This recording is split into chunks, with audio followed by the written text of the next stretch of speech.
সবচেয়ে বড় জ্ঞানের পরিচয় হল তুমি কিছুই জানো না এটা জানা। সক্রেটিস, গ্রিক দার্শনিক। কাককে মুখে তুলে খাওয়াতে গেলে সে তোমার চোখ উপরে খাবে। তুরস্কের বিখ্যাত প্রবাদ, সৌন্দর্য একদিন তোমাকে ছেড়ে যাবে, কিন্তু জ্ঞান চিরদিন তোমার সাথে থাকবে। তুরস্কের বিখ্যাত প্রবাদ, লোভ আর হিংসা পরস্পরের নিকট আত্মীয়।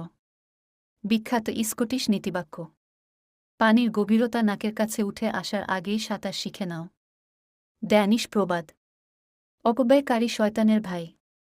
আল হাদিস, বুদ্ধিমানেরা নিজেদের মধ্যে ঝগড়া করে না। বিখ্যাত ড্যানিশ প্রবাদ, প্রশ্ন করতে যে লজ্জা পায় সে শিখতে পারে না। বিখ্যাত ড্যানিশ প্রবাদ, তুমি যদি টাকা ধার করো তবে তুমি ব্যাংকের কাছে দায়বদ্ধ, আর যদি টাকার মালিক হও তাহলে ব্যাংক তোমার কাছে দায়বদ্ধ। অস্ট্রিয়ান প্রবাদ,